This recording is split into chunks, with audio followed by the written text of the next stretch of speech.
નમસ્તે વિદ્યાર્થી મિત્રો, લાસ્ટ લેક્ચરમાં આપણે ચેપ્ટર નંબર 6 જૈવિક ક્રિયાઓની શરૂઆત કરી હતી અને એને લગતા કેટલાક ટોપિક્સ વિશેની પણ ચર્ચા કરી ચૂક્યા છીએ.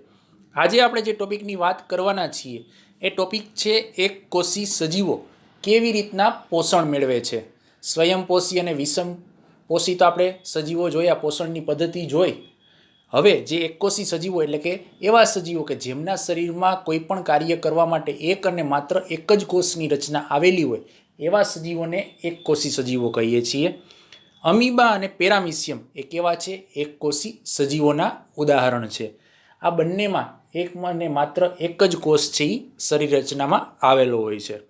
અમીબા કોષીય સપાટી પરથી આંગળી જેવા અસ્થાયી પ્રવર્ત અથવા તો એને ફૂટપાથ પણ કહી શકાય એની મદદથી ખોરાકનું શું કરે છે તો કે ગ્રહણ કરે છે. આપણે જેમ મોઢામાં બટકું મૂકવા માટે અથવા તો કોળીઓ મૂકવા માટે હાથની રચના આપેલી છે, મોઢાની રચના આપેલી છે, એવી કોઈ રચના અમીબામાં હોતી નથી. અમીબાને પોતાનો ખોરાક ગ્રહણ કરવો હોય, એને પોતાનું ભોજન લેવું હોય તો શું કરે છે તો કે એમની સપાટી, એનું કોષ એક કોષી સજીવ છે, આ એક કોષની સપાટી ઉપર આંગળી જેવા પ્રવર્ધો, અસ્થાયી પ્રવર્ધો, એ અસ્થાયી એટલા માટે કે જ્યારે એને જરૂરિયાત પડે ત્યારે આંગળી જેવા પ્રવર્ધો એટલે કે લાંબી રેખાઓમાં પરિવર્તિત થઈ જાય. એને જ્યારે કોઈ શરીરની બીજી ક્રિયા કરવી હોય ત્યારે એ બીજો શેપ ધારણ કરી લે, એટલા માટે એ અસ્થાયી પ્રવર્ધ તરીકે ખોરાક ગ્રહણ કરવામાં મદદરૂપ થાય છે. આ પ્રવર્ધ શું કરે તો કે ખોરાકના જે કાંઈ કણો છે જે એને ગ્રહણ કરવાના છે એને ઘેરી લે છે અને તેની સાથે જોડાણ કેળવીને અન્નધાની બનાવે છે. જે કાંઈ ખોરાક ગ્રહણ કરવાનો છે એની ફરતે શું તો કે ખોટા પગ, આકૃતિમાં તમે જોઈ શકો છો કે અમીબાની આકૃતિ આપેલી છે. એ શું કરે છે તો કે ખોટા પગ દ્વારા, બીજી આકૃતિમાં જુઓ કે એના બે આંગળી જેવા પ્રવર્ધો છે એ ખોરાકને એ બંને પ્રવર્ધોની વચ્ચે લઈ આવે છે અને ખોરાક છે એના કોષ કેન્દ્રની નજીકમાં નજીક પહોંચી જાય એવી સરળતાથી રચના કરે છે અને એને અન્નધાનીમાં ફેરવે છે. અન્નધાનીમાં જટિલ પદાર્થોનું વિઘટન સરળ પદાર્થોમાં થાય છે અને તે કોષરસમાં પ્રસરણ પામે છે. ખોરાક કોઈ પણ હોય એનું પોષણ મેળવવા માટે, એમનું પાચન કરવા માટે જે કાંઈ પણ ખોરાક છે એનું સરળ પદાર્થોમાં વિભાજન થવું ખૂબ જ જરૂરી બની જાય છે. એટલે અન્નધાનીમાં શું થાય છે તો કે જે કાંઈ ખોરાકનો કણ છે, ઘટક છે, એનું સરળ પદાર્થોમાં વિભાજન થાય છે અને એ કેમાં પ્રસરણ પામે છે તો કે કોષ રસમાં પ્રસરણ પામે છે. તમે આકૃતિ 3માં જોઈ શકો છો કે ખોરાકનો કણ છે એ અન્નધાનીની અંદર આવી ચૂક્યો છે અને એ અમીબા એનું પાચન કરવા માટે, એમાંથી પોષણ મેળવવા માટે સક્ષમ બની જાય છે. વધેલા અપાચિત દ્રવ્યો કોષની સપાટી તરફ ગતિ કરે છે અને કોષમાંથી બહાર નિકાલ પામે છે. પોષણ જેટલું જરૂરી છે એટલું જ ઉત્સર્જન એટલે કે નકામો કચરો શરીરમાંથી બહાર કાઢવો એટલો જ જરૂરી બની જાય છે. હવે જે કાંઈ પણ ખોરાક અમીબા લે છે એમાંનો કેટલાક ખોરાકમાંથી પોષણ મેળવ્યા બાદ, એમનું પાચન થઈ ગયા પછી જે નકામો વધારાનો પદાર્થ છે એ શરીરમાંથી બહાર કાઢી નાખે છે. એટલા માટે જે કાંઈ વધેલા અપાચિત દ્રવ્યો છે કે જેનું પાચન નથી થયું, આવા જે કાંઈ દ્રવ્યો છે એ ક્યાં પહોંચી જાય છે તો કે કોષની સપાટી તરફ ગતિ કરે છે અને એ સપાટીમાંથી બહાર નીકળી અને કાયમને માટે નિકાલ પામે છે. હવે વાત કરવાની છે પેરામિશિયમની. પેરામિશિયમ કોષનો નિશ્ચિત આકાર ધરાવતું એક સજીવ છે. અમીબાનો કોઈ નિશ્ચિત આકાર નથી, પણ પેરામિશિયમ જે કાંઈ છે, પ્રાણી છે, એક કોષી સજીવ છે, એમનો આકાર છે કેવો હોય છે તો કે નિશ્ચિત હોય છે. તે એક વિશિષ્ટ સ્થાન દ્વારા જ ખોરાક છે એ ગ્રહણ કરી શકે છે. એમના શરીરમાં એવી રચના છે કે એનું એક વિશિષ્ટ સ્થાન છે. આપણામાં જે મોઢું છે ત્યાંથી જ આપણે ખોરાક ગ્રહણ કરીએ છીએ, એવી રીતના એનામાં એવી રચના છે કે એ સ્થાન દ્વારા જ એ કોઈ પણ ખોરાક છે ત્યાંથી ગ્રહણ કરી શકે છે. પક્ષમોની ગતિ દ્વારા ખોરાક આ સ્થાન સુધી પહોંચે છે. એમાં પક્ષમોની રચના આવેલી હોય છે. આમાં આંગળી જેવા પ્રવર્ધો હતા એવું એમાં પક્ષમો છે કે જેના દ્વારા શું થાય કે ખોરાક સુધી ગતિ કરે છે. આપણે જેમ પગની રચના છે એમ એનામાં પક્ષમો છે, એક પ્રકારના પગ જેને તમે કહી શકો. આવી રચના દ્વારા એ જે તે ખોરાકના સ્થાન સુધી પહોંચી જાય છે અને પક્ષમો કોષની સંપૂર્ણ સપાટીને ઢાંકી દે છે. આમાં શું થાય છે તો કે જે કાંઈ પક્ષમો છે એ ખોરાકની સપાટીને ઢાંકી દે છે અને ક્યાં પહોંચાડે છે તો કે જે ખોરાક ગ્રહણ કરવાની વિશિષ્ટ જગ્યા છે એ વિશિષ્ટ જગ્યા સુધી જે તે ખોરાકને પહોંચાડે છે, જેથી કરીને એ પોષણ મેળવી શકે છે. તો આ વાત થઈ એક કોષી સજીવોની કે એક કોષી સજીવો પાચન કેવી રીતના કરે છે, પોષણ કેવી રીતના મેળવે છે. એમાં આપણે અમીબા અને પેરામિશિયમ વિશેની વાત કરી.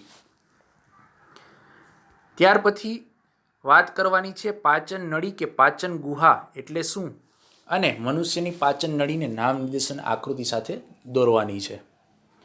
મુખથી મળદ્વાર સુધી લંબાયેલી લાંબી નળીને પાચન નળી કે પાચન ગુહા છે એ કહેવામાં આવે છે. મોઢાથી મુખ ગુહાથી શરૂઆત કરી અને છેક ક્યાં સુધી તો કે મળદ્વાર સુધી જે લંબાયેલી લાંબી નળી છે એને પાચન નળી અથવા તો પાચન ગુહા છે એ કહેવામાં આવે છે. આકૃતિમાં તમે સ્પષ્ટપણે જોઈ શકો છો કે જીભ આકૃતિમાં દર્શાવેલી છે, મુખ એટલે કે મોઢું, મુખ ગુહા દર્શાવેલી છે. ત્યાંથી અન્નનળી છે એ બહાર નીકળે છે. એ અન્નનળીમાં ખોરાક છે આપણે મોઢા દ્વારા જે કાંઈ લઈએ છીએ એમાંથી પસાર થાય છે. ત્યારબાદ એ ક્યાં પહોંચે છે તો કે યકૃત પાસે પહોંચે છે. પિત્તાશય છે, ત્યાં જે જઠર આવેલું છે, પિત્ત નલિકા છે કે જેમાંથી પિત્તરસ છે બહાર નીકળે છે ખોરાકના પાચન માટે. સ્વાદુપિંડ છે એ આવેલું છે મધ્યમાં કે જ્યાં ખોરાકનું પાચન થાય છે, એમાંથી સ્વાદુરસ છે એ બહાર નીકળે છે. એના પછી રચના છે નાનું આંતરડું અને મોટું આંતરડું. આ નાનું આંતરડામાં પાચન થયા બાદ જે કાંઈ વધેલો ખોરાક છે એ ક્યાં પહોંચે છે તો કે મોટા આંતરડામાં પહોંચે છે. અને મોટા આંતરડામાંથી જે વધેલો નકામો ખોરાક છે એ ક્યાં તો કે મળદ્વાર સુધી પહોંચે છે અને મળદ્વારથી બહાર નીકળી અને કાયમ માટે શરીરની બહાર નીકળી જાય છે. તો આ વાત થઈ મનુષ્યના પાચનતંત્રની, મોઢાથી લઈ અને મળદ્વાર સુધીની રચનાની કે જે ખોરાક ગ્રહણ થાય છે એ કઈ કઈ જગ્યાએ પહોંચે છે અને એ છેવટે મળદ્વાર દ્વારા બહાર નીકળી અને એનું ઉત્સર્જન થાય છે. તો આ મનુષ્યની પાચન નળી આપણે જોઈ. ત્યાર પછી જોવાનું છે કે મનુષ્યમાં ખોરાકનું પાચન છે એ કેવી રીતના થાય છે. એકકોષી સજીવમાં આપણે જોયું. હવે મનુષ્યની વાત કરીએ. આપણે વિવિધ પ્રકારનો ખોરાક છે એ ખાઈએ છીએ. આ ખોરાક પાચન માર્ગમાં પસાર થાય ત્યારે નૈસર્ગિક રીતે નાના નાના કણોમાં રૂપાંતરિત થવાની ક્રિયા થાય છે. કોઈ પણ ખોરાક આપણે ગ્રહણ કરીએ છીએ તો એ મોટા બટકા સ્વરૂપે હોય અથવા નાના બટકા સ્વરૂપે હોય છે. મોઢામાં રહેલા દાંત વડે એમનું નાના નાના ઘટક કણોમાં શું થાય તો કે વિભાજન થાય છે. એમાં મોઢાની જે લાળ રસ છે એ ભળે છે અને ત્યારબાદ એ અન્નનળી મારફતે થઈ અને ક્યાં જાય છે તો કે આગળના પાચન માર્ગમાં જાય છે અને ત્યાં એનું નાના નાના કણોમાં, વધારે નાના કણોમાં રૂપાંતર થાય છે. આ એની સૌપ્રથમ ક્રિયા છે. હવે જે મુખમાં પાચન થાય છે, મોઢામાં જે પાચન થાય છે એ જોઈએ તો કે મુખમાં દાંત વડે ખોરાકમાં ચવાતા નાના નાના ટુકડાઓમાં રૂપાંતર થાય છે. કોઈ પણ ખોરાક ખાઈએ છીએ, તમે બધા જાણો છો કે આપણે મોઢામાં દાંત વડે એનું નાના નાના ટુકડામાં વિભાજન કરીએ છીએ. લાળ ગ્રંથિમાંથી સ્ત્રવતા લાળ રસ વડે ખોરાક પોચો અને ભીનો બને છે. મોઢામાં તમે જેને થૂક કહો છો એ લાળ છે એ ખોરાકમાં ભળે છે અને ખોરાકને કેવો પોચો બનાવે છે અને કેવો થાય છે ખોરાક ભીનો થાય છે. લાળ રસીય એમાઇલેસ અથવા તો ટાઇલિન ઉત્સેચક ખોરાકના જટિલ અણુનું સ્ટાર્ચના શર્કરામાં વિઘટન કરે છે. જે લાળ રસ છે એ કયો છે તો કે એમાઇલેસ છે. એ એમાઇલેસ ઉત્સેચક છે એ શું કરે છે તો કે ખોરાકના જે કાંઈ જટિલ કણો છે, કાર્બનના બનેલા, સ્ટાર્ચના બનેલા, કાર્બોદિતના બનેલા, એનું કેમાં થાય છે તો કે શર્કરામાં વિઘટન છે એ થાય છે. ગ્લુકોઝમાં એનું વિઘટન થાય છે. હવે નીચે સમીકરણ આપેલું છે કે જે કાંઈ સ્ટાર્ચ એટલે કે જે કાંઈ પદાર્થ છે એમાં લાળ રસીય એમાઇલેસ ભળે છે ત્યારે એનું માલ્ટોઝ એટલે કે શર્કરા એક પ્રકારની એમાં છે એ રૂપાંતરિત થાય છે. ખોરાક ચાવવાની ક્રિયા દરમિયાન માંસલ જીભ ખોરાકને લાળરસ સાથે સંપૂર્ણ રીતે મિક્સ કરે છે. જે જીભ છે એનું કામ માત્ર બોલવા માટે જ ઉપયોગી નથી, પરંતુ ખોરાક આખા મોઢામાં વ્યવસ્થિત સરખો ફરી જાય, ભેળવાઈ જાય અને એમાં લાળરસથી સંપૂર્ણપણે મિક્સ થઈ જાય એના માટેનું કાર્ય છે એ પણ કરતી હોય છે. એના પછી છે તરંગવત સંકોચન અથવા તો પરિસંકોચન. પાચન માર્ગના અસ્તરમાં રહેલા સ્નાયુઓના લયબદ્ધ સંકોચનથી ખોરાક નીચેની દિશામાં આગળ વધે છે. ખોરાકમાં લાળરસ ભળવાથી ભીનો થાય છે એટલા માટે સરળતાથી નીચે જતો તો રહે છે, પરંતુ સાથે સાથે એમાં કોનો ફાળો છે તો કે સ્નાયુઓના લયબદ્ધ સંકોચનથી. સ્નાયુઓ છે એકી સાથે સંકોચન અને વિસંકોચન પામી અને ખોરાકને આગળ જવામાં મદદરૂપ થાય છે. આ તરંગવત સંકોચન પાચન માર્ગના દરેક ભાગમાં નિયત રીતે થાય છે. અન્નનળીમાં દરેક જગ્યાએ આ જે સંકોચનની ક્રિયા છે પાચન માર્ગની ક્રિયામાં એમાં નિયમિત રીતના થાય છે, એક સાથે તાલબદ્ધ રીતના થાય છે. આ હલનચલનથી ખોરાક નિયંત્રિત રીતે પાચન નળીમાંથી પસાર થાય છે. એવું નથી કે ઝડપથી અથવા તો બહુ જ ધીમી ગતિએ જાય, નિયંત્રિત સ્પીડમાં છે એ ખોરાક નીચેની તરફ ગતિ કરવા લાગે છે. તેથી દરેક ભાગમાં તેના પર યોગ્ય ક્રિયા થઈ શકે. મુખથી જઠર સુધી ખોરાક અન્નનળી મારફતે જાય છે. મોઢામાંથી જે અન્નનળી નીકળી છે એ ક્યાં સુધી પહોંચે છે? તો કે જઠર સુધી પહોંચે છે અને જઠરમાં ખોરાક છે એ પહોંચે છે. હવે જઠરમાં ખોરાક પહોંચ્યા પછી જઠરમાં ખોરાક ઉપર શું ક્રિયા થાય છે? ન્યા એમનું પાચન છે એ કઈ રીતના થાય છે? તો કે જઠરની દિવાલમાં જઠર ગ્રંથિઓ છે એ આવેલી હોય છે. જઠર તમને આકૃતિમાં બતાવેલું છે. એમાં જઠરની પણ એમાં ઘણી બધી ગ્રંથિઓ આવેલી હોય છે જેમાંથી જઠર રસ છે એ સ્ત્રવતો હોય છે. તે હાઇડ્રોક્લોરિક એસિડ, પ્રોટીન પાચક ઉત્સેચક પેપ્સિન અને શ્લેષ્મનો સ્ત્રાવ કરે છે. આ મિશ્રણને શું કહેવામાં આવે છે? જઠર રસ કહેવામાં આવે છે. જે જઠર અંદર આવેલું છે એમાંથી કયો રસ છે એ બહાર સ્ત્રાવ પામે છે? તો કે જઠર રસ. આ જે જઠર રસ છે એમાં કયા કયા તત્વો હોય? તો કે એમાં સૌથી પહેલું હાઇડ્રોક્લોરિક એસિડ એટલે કે HCl હોય છે. બીજું તો કે પ્રોટીનનું પાચન કરી શકે એવો ઉત્સેચક કયો? તો કે પેપ્સિન અને શ્લેષ્મનો સ્ત્રાવ છે એ કરે છે. જે જઠરની સ્નાયુમય દિવાલ છે ખોરાકને જઠર રસ સાથે મિશ્ર કરે છે. મોઢામાં જીભ છે એ લાળ સાથે ખોરાકને ભીનો કરી અને વ્યવસ્થિત મિક્સ કરવાનું કામ કરતી હતી. એ જ રીતે જઠરની જે સ્નાયુની બનેલી દિવાલ છે આ સ્નાયુની બનેલી દિવાલ ખોરાકને જઠરરસ સાથે મિક્સ કરવામાં મદદરૂપ થાય છે. હાઇડ્રોક્લોરિક એસિડ એસિડિક માધ્યમ તૈયાર કરી પેપ્સિન ઉત્સેચકની પ્રક્રિયામાં મદદ કરે છે. હાઇડ્રોક્લોરિક એસિડ છે એટલે સ્વાભાવિક છે કે જે કંઈ પ્રક્રિયા થાય એ એસિડિક થવાની છે. એટલે એસિડિક માધ્યમ છે, મીડિયમ છે તૈયાર કરે છે અંદર. અને પેપ્સિન ઉત્સેચકની મદદથી શું થાય છે? તો કે આગળની જે પ્રક્રિયા છે એમાં મદદરૂપ થાય છે. સામાન્ય પરિસ્થિતિમાં શ્લેષ્મ જઠરના આંતરિક અસ્તરને એસિડ અને પેપ્સિનની અસર સામે રક્ષણ આપે છે. જે શ્લેષ્મ જઠર રસમાં અંદર ભળેલો છે એ શું કરે? એસિડ હાનિકારક છે, પરંતુ એ એસિડની અસર અને પેપ્સિનની અસર આડી અસર ન થાય કોઈ પણ શરીરના અવયવ ઉપર, એના માટે શ્લેષ્મ છે એને કંટ્રોલમાં રાખે છે. એમની અસર શરીરના અંગો ઉપર ન પડે એટલા માટે શ્લેષ્મ છે એ પણ એમાં આવેલો હોય છે. જઠરમાંથી ખોરાકનો નાના આંતરડામાં પ્રવેશ મુદ્રિકા સ્નાયુ પેશી દ્વારા નિયંત્રિત થાય છે. જઠરમાંથી જે કંઈ ખોરાક નીકળે છે જેમાં જઠર રસ પડીને એ ખોરાક ક્યાં પહોંચે છે? તો કે નાના આંતરડામાં પ્રવેશે છે. અને એ કોના દ્વારા? તો કે મુદ્રિકા સ્નાયુ પેશી, સ્નાયુઓની બનેલી જે પેશી છે એના દ્વારા ત્યાં પહોંચે છે અને એમના દ્વારા એ નિયંત્રિત થાય છે. જેમ જરૂરિયાત હોય એમ ખોરાક છે નીચેની તરફ એટલે કે નાના આંતરડામાં પ્રવેશતો જાય છે. ત્યારબાદ વાત કરીએ નાના આંતરડાની, કે નાનું આંતરડું પાચન માર્ગનું સૌથી લાંબામાં લાંબુ અને ખૂબ જ ગૂંચળામય અંગ હોવાથી મનુષ્યના શરીરમાં ઓછી જગ્યામાં વ્યવસ્થિત રીતે ગોઠવાયેલું છે. તે કાર્બોદિત, પ્રોટીન અને ચરબીના પૂર્ણ પાચન માટેનું અંગ છે. નાનું આંતરડું શબ્દ કહેવામાં, યાદ રાખવામાં કેવો છે? તો કે નાનું, પરંતુ એમની લંબાઈ છે કેવડી છે? તો કે સૌથી મોટી છે. અને એ ખૂબ જ ગૂંચળામય અંગ છે. એ ગૂંચળામય આકાર આકૃતિમાં પણ તમે જોઈ શકો છો કે પ્રાણીઓમાં એ ગૂંચળામય આકાર છે આપેલો છે. આગળ આપણે હમણાં જ આકૃતિ જોઈ પાચન વ્યવસ્થાની, એમાં ગૂંચળામય સ્વરૂપે છે એ દર્શાવેલું છે. આમ નાનું આંતરડું લંબાઈ મોટી હોવાથી ગૂંચળામય સ્વરૂપે મનુષ્યના શરીરમાં આવેલું હોય છે. અને ત્યાં કોનું પાચન થાય છે? તો કે કાર્બોદિત, પ્રોટીન અને ચરબીનું પૂર્ણ પાચન છે એ ત્યાં થઈ જાય છે. વિવિધ પ્રાણીઓમાં નાના આંતરડાની લંબાઈ તેમના ખોરાકના પ્રકારના આધારે ભિન્ન ભિન્ન હોય છે. મનુષ્યમાં નાનું આંતરડું છે મોટું હોય છે. બીજા અમુક પ્રાણીઓ તમને અહીં આપેલા છે જેમ કે સિંહ છે અથવા તો ગાય છે, કે જેમના ખોરાકનો પ્રકાર કેવો ખોરાક ગ્રહણ કરે છે, શાકાહારી છે, માંસાહારી છે કે મિશ્રાહારી છે, એમના આધારે એમના નાના આંતરડાની પાચન વ્યવસ્થા અને એમની લંબાઈ છે એ જોડાયેલી હોય છે. ઘાસ ખાનારા શાકાહારી પ્રાણીઓમાં સેલ્યુલોઝનું પાચન કરવા માટે નાના આંતરડાની લંબાઈ વધુ હોવી જરૂરી છે.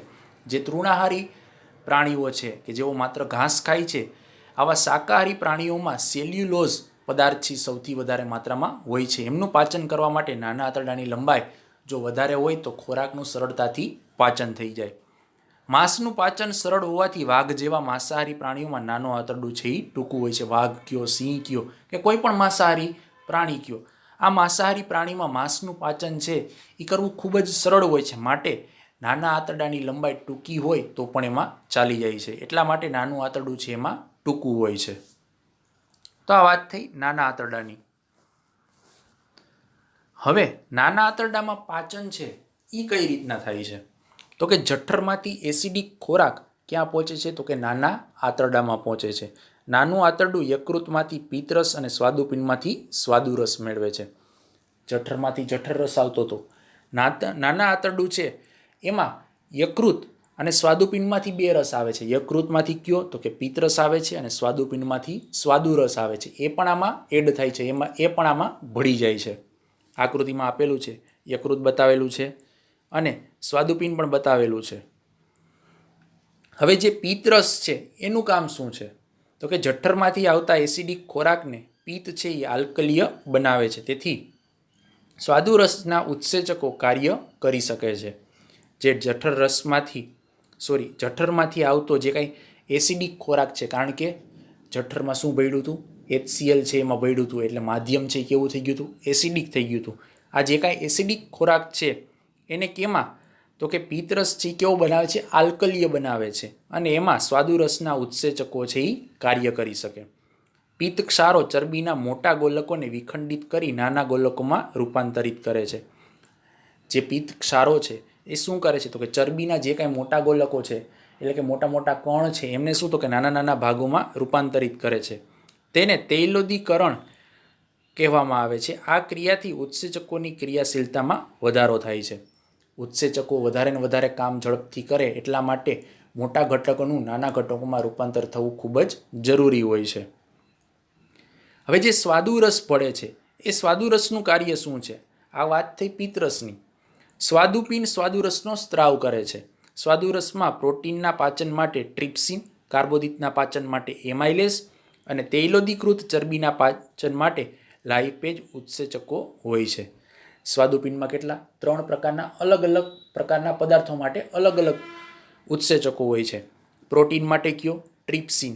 કાર્બોદિત માટે એમાઇલેસ અને જે તૈલોદીકૃત ચરબી પિત્તરસ દ્વારા થઈ હતી એના પાચન માટે કયો? તો કે લાઇપેઝ નામનો ઉત્સેચક છે આવેલા હોય છે. જેવો ખોરાક, જેવી જરૂરિયાત, એ પ્રમાણેનો ઉત્સેચક, એ પ્રમાણેનો સ્ત્રાવ છે એમાં થતો રહેતો હોય છે.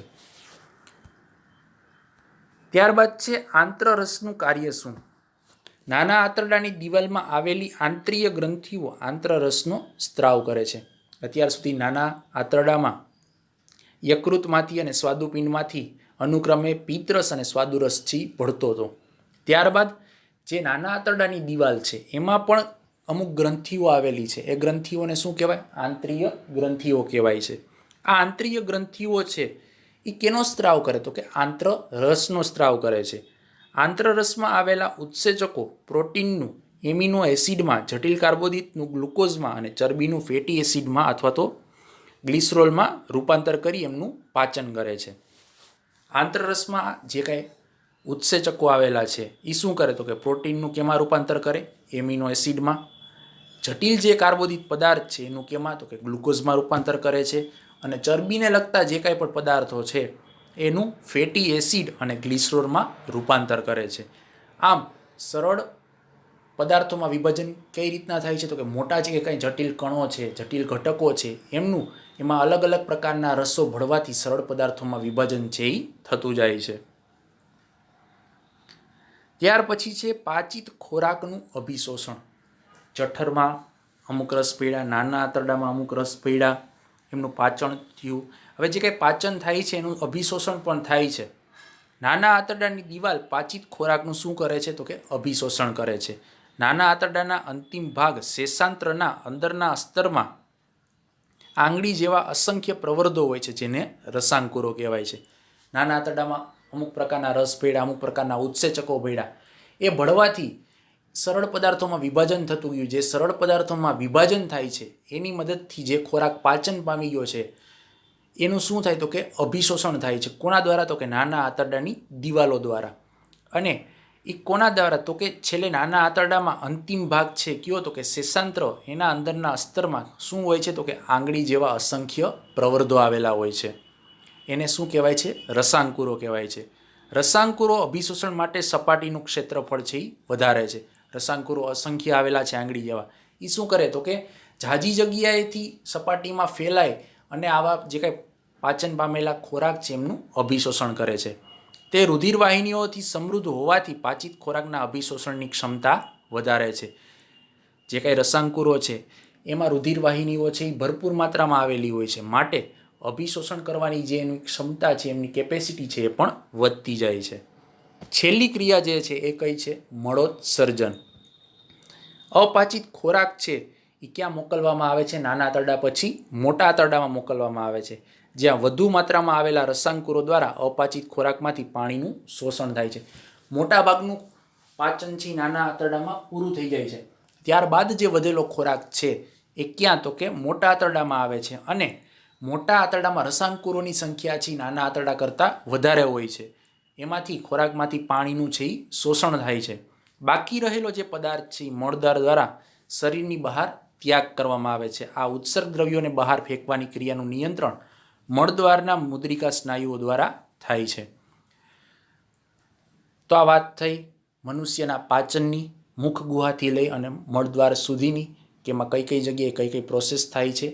ત્યારબાદ વાત કરવાની છે શ્વસનની. વિવિધ સજીવોમાં ખાદ્ય પદાર્થોમાંથી ઉર્જા મુક્ત કરવાની વિવિધ પદ્ધતિઓ છે એ આપણે સમજાવવાની છે, અથવા તો બીજા શબ્દમાં કહીએ તો ગ્લુકોઝના વિઘટનના વિવિધ પરિપથ છે એ સમજાવવાના છે. એમાં છે પોષણની ક્રિયામાં કોષમાં લેવાયેલા ખાદ્ય પદાર્થોનો ઉર્જા પ્રાપ્ત કરવા માટે ઉપયોગ થાય છે. આપણે કોઈ પણ ખોરાક ખાઈએ છીએ તો એ શું કામે ખાઈએ છીએ? કે એમાંથી કંઈક ઉર્જા મળે, એમાંથી કંઈક શક્તિ મળે, અને આપણી રોજબરોજની જે કાંઈ ક્રિયાઓ છે રોજિંદી એ વ્યવસ્થિત રીતના ચાલતી રહે એટલા માટે. વિવિધ સજીવો વિવિધ પદ્ધતિઓનો ઉર્જા પ્રાપ્તિ માટે ઉપયોગ કરે છે. આપણે ખોરાક ખાઈએ છીએ, કોઈ પણ વસ્તુ પીએ છીએ, અથવા પાણી પીએ છીએ, દૂધ લઈએ છીએ, ફ્રૂટ ખાઈએ છીએ, તો આ બધું શું કામે? તો કે અલગ અલગ જે કાંઈ ઘટકો આપણે ખાઈએ છીએ એમાંથી અલગ અલગ પ્રકારની આપણને ઉર્જા મળે અને આપણું શરીર તંદુરસ્ત રહે એટલા માટે આ પ્રવૃત્તિ છે એ આપણે કરીએ છીએ. કેટલાક સજીવો ગ્લુકોઝના સંપૂર્ણ વિઘટન માટે ઓક્સિજનનો ઉપયોગ કરે છે. તેને જારક શ્વસન કહેવાય છે. જે સજીવો જે આપણને કોઈ પણ પદાર્થમાંથી ગ્લુકોઝ મળે છે એનું સંપૂર્ણ વિઘટન થઈ જાય એટલા માટે ઓક્સિજનનો ઉપયોગ કરે છે, આવા સજીવોને જારક સજીવો કહેવાય છે. ને આવી જે ક્રિયા કરે છે એને જારક શ્વસન કહેવાય છે. હવે કેટલાક એવાય સજીવો છે કે જે ઓક્સિજનનો ઉપયોગ છે એ કરતા નથી. ઓક્સિજનનો ઉપયોગ કર્યા વગર જે ગ્લુકોઝનું અપૂર્ણ વિઘટન કરે છે, સંપૂર્ણ વિઘટન નહીં, ગ્લુકોઝનું અમુક માત્રામાં વિઘટન થઈ શકે, અમુક માત્રામાં ન કરી શકતા હોય, આવું અપૂર્ણ વિઘટન કરે છે એમને અજારક શ્વસન તરીકે ઓળખવામાં આવે છે. હવે જે ગ્લુકોઝનું વિઘટન છે એ કઈ રીતના થાય? તો કે ઉર્જા મુક્ત કરવાની બધી અવસ્થાઓના પ્રથમ તબક્કામાં ગ્લુકોઝ છે એના અણુનું પાયરુવેટ અણુમાં વિઘટન થાય છે. આ ક્રિયા કોષરસમાં થાય છે. ગ્લુકોઝમાં તમને ખબર છે એનું અણુસૂત્ર છે C6H12O6. આ C6 કાર્બનના 6 અણુઓ છે એમાંથી એનું પાયરુવેટ એટલે કે કાર્બનના 3 અણુમાં રૂપાંતર થાય છે. અને આ ક્રિયા ક્યાં થાય છે? તો કે કોષરસમાં થાય છે. પાયરુવેટમાં ચયાપચયનો આધાર ઓક્સિજનની હાજરી કે ગેરહાજરી ઉપર રહેલો હોય છે. પાયરુવેટનું ચયાપચયના 3 વિવિધ પરિપથો વડે પાચન છે થઈ શકે છે. હવે જે પાયરુવેટનું અજારક ચયાપચય થાય છે એ આપણે જોઈએ કે ઓક્સિજનની ગેરહાજરીમાં પાયરુવેટનું ઇથેનોલ અને કાર્બન ડાયોક્સાઇડમાં રૂપાંતર થાય છે. તેને આપણે અજારક શ્વસન વડે ઓળખીએ છીએ. ઓક્સિજન ત્યાં હાજર હોતો નથી, મતલબ ઓક્સિજનની ગેરહાજરી હોય છે, ત્યારે પાયરુવેટમાંથી શું બને છે? ઇથેનોલ અને કાર્બન ડાયોક્સાઇડ બને છે, જેને આપણે અજારક શ્વસન કહીએ છીએ. આ ક્રિયા યીસ્ટમાં આથવણ દરમિયાન થાય છે. જે આથો લઈ આવવાની ક્રિયા છે, કોઈ પણ વસ્તુ છે જેમાં આપણે આથાનો ઉપયોગ કરીએ છીએ, એ આથવણની ક્રિયામાં આ પ્રકારનું અજારક શ્વસન છે એ જોવા મળે છે. જ્યારે આપણી સ્નાયુ પેશીમાં ઓક્સિજનનો અભાવ કે ઓછું પ્રમાણ હોય ત્યારે પાયરુવેટનું કેમાં થાય છે? લેક્ટિક એસિડમાં, એટલે કે 3 કાર્બનયુક્તમાં રૂપાંતર છે એ થાય છે. અમુક પર્વત ઉપર અથવા તો સ્પીડમાં આપણે દોડ્યા ચાલ્યા હોઈએ ત્યારે આપણે શ્વાસથી વધારે ઝડપથી લેવા માંડીએ છીએ, ત્યારે આપણા શરીરમાં ઓક્સિજનની ઘટ હોય છે. આવા ટાઈમે શું થાય છે? તો કે જે પાયરુવેટ છે એનું કેમાં? તો કે લેક્ટિક એસિડમાં રૂપાંતર થાય છે. નીચે સમીકરણો આપેલા છે 3. જે ગ્લુકોઝ છે C6H12O6 કાર્બનના જે 6 અણુ ધરાવે છે એનું કોષરસમાં જ્યારે પાચન થાય છે, વિઘટન થાય છે, ત્યારે પાયરુવેટ એટલે કે કાર્બનના 3 અણુમાં રૂપાંતરિત થાય છે. સાથે સાથે એમાંથી ઉર્જા છે એ પણ છૂટી પડે છે. જ્યારે O2ની હાજરી હોય, સૌથી પહેલાં આપણે O2ની ગેરહાજરી જોઈ લઈએ કે O2ની જ્યારે ગેરહાજરી હોય છે ત્યારે ઈસ્ટમાં એનું ઉદાહરણ છે, ત્યારે એમાંથી O2ની ગેરહાજરી હોય ત્યારે શું થાય છે તો કે એમાંથી ઇથેનોલ બને છે. સાથે સાથે શું છૂટું પડે તો કે કાર્બન ડાયોક્સાઇડ છૂટો પડે છે અને ઉર્જા છે એ પણ છૂટી પડે છે. ઓક્સિજનની ગેરહાજરીમાં શું તો કે ઇથેનોલ કે જે કાર્બનના 2 અણુ ધરાવે છે, સાથે સાથે કાર્બન ડાયોક્સાઇડ છૂટો પડે છે જે આપણે ઉચ્છ્વાસ દ્વારા બહાર કાઢીએ છીએ અને ઉર્જા છે એ પણ છૂટી પડે છે. હવે જ્યારે O2નો અભાવ હોય, આપણી સ્નાયુ પેશીમાં આ વસ્તુ જોવા મળે છે. ત્યાં શું થાય તો કે O2નો અભાવ મતલબ ઓક્સિજન સાવ છે જ નહીં એવું નહીં, થોડી ઘણી માત્રામાં છે અથવા તો ક્યારેક છે અથવા ક્યારેક નથી એવી જગ્યાએ, ત્યારે એમાંથી લેક્ટિક એસિડમાં એનું રૂપાંતર થાય છે જે કાર્બનના 3 અણુ ધરાવે છે અને સાથે સાથે એમાં પણ ઉર્જા છે એ છૂટી પડે છે. હવે O2ની હાજરી જ્યારે સંપૂર્ણ ઓક્સિજન એમાં મળતો હોય છે ત્યારે કણાભ સૂત્રોમાં શું થાય તો કે કાર્બન ડાયોક્સાઇડ છે એ બને છે, સાથે સાથે પાણી છે એ છૂટું પડે છે અને ઉર્જા છે એ પણ છૂટી પડે છે. આમ ઉર્જા છે એ બધી જગ્યાએથી આપણને પ્રાપ્ત થાય છે. O2ની હાજરી, O2ની ગેરહાજરી અને O2ના અભાવના આધારે એમાંથી અલગ અલગ ઘટકો છે એ છૂટા પડે છે, સાથે એમની સાથે ઉર્જા છે એ પણ છૂટી પડે છે. હવે જે પાયરુવેટ છે એનું જારક ચયાપચય કેવું છે? આ અજારક હતું. 3 કાર્બન ધરાવતા પાયરુવેટનું અણુનું ઓક્સિજનની હાજરીમાં 3 અણુ કાર્બન ડાયોક્સાઇડ અને પાણીમાં વિઘટન પામે છે. તેને આપણે જારક શ્વસન કહીએ છીએ. ઓક્સિજનનો ઉપયોગ કરી પાયરુવેટનું વિઘટન ક્યાં થાય છે તો કે કણાભ સૂત્રમાં થાય છે. અજારક શ્વસનની તુલનામાં જારક શ્વસનમાં ખૂબ જ વધારે ઉર્જા છે એ મુક્ત થાય છે, કારણ કે એમાં ઓક્સિજનની હાજરી હોય છે, એટલા માટે વધારે ઉર્જા પ્રાપ્ત કરવા માટેનું જે સ્ત્રોત છે એ આપણને મળી રહે છે. કોષીય શ્વસન દ્વારા મુક્ત થતી ઉર્જા એટીપીના અણુમાં સંશ્લેષણમાં ઉપયોગમાં લેવામાં આવે છે. કોષીય શ્વસન દ્વારા જે ઉર્જા મુક્ત થાય છે એડિનો ટ્રાઇફોસ્ફેટના અણુમાં જે સંશ્લેષણ કરવામાં આવતું હોય છે એમાં એનો ઉપયોગ થાય છે. હવે આપણે વાત કરવાની છે અજારક શ્વસન વિશેની. અજારક મતલબ ઓક્સિજનની ગેરહાજરી. કેટલાક બેક્ટેરિયા, યીસ્ટ અને અન્ય ફૂગ, કેટલાક અંતઃપરોપજીવી અને કસરત દરમિયાન પ્રાણીઓના સ્નાયુઓમાં ગ્લુકોઝમાંથી ઉર્જા મુક્ત કરવાની ક્રિયા કોની હાજરીમાં થાય તો કે ઓક્સિજનની ગેરહાજરીમાં થાય છે. એને આપણે અજારક શ્વસન છે એ કહીએ છીએ. ઘણા બધા બેક્ટેરિયા છે, યીસ્ટ છે અને અન્ય પ્રકારની ફૂગ પણ છે. કેટલાક અંતઃપરોપજીવી મતલબ કોઈ પણ પ્રાણીઓના શરીરની અંદર રહેતા પરોપજીવીઓ અને કસરત દરમિયાન જે કેટલાક પ્રાણીઓના સ્નાયુમાંથી શું થાય તો કે ગ્લુકોઝમાંથી ઉર્જા મુક્ત કરવાની જે કંઈ ક્રિયા છે એ ઓક્સિજનની ગેરહાજરીમાં થાય છે. એને આપણે અજારક શ્વસન છે એ તરીકે ઓળખીએ છીએ. આ ક્રિયા દરમિયાન શું થાય છે તો કે યીસ્ટમાંથી ઇથેનોલ અને કાર્બન ડાયોક્સાઇડ છે એ મુક્ત થાય. જ્યારે આ ક્રિયા ઓક્સિજનની ગેરહાજરીમાં થાય છે ત્યારે ખાસ કરીને યીસ્ટમાં જો આ વસ્તુ જોવા મળે ત્યારે ઇથેનોલ છે એ ઉત્પન્ન થાય છે અને સાથે સાથે કાર્બન ડાયોક્સાઇડ છે એ પણ મુક્ત થાય છે.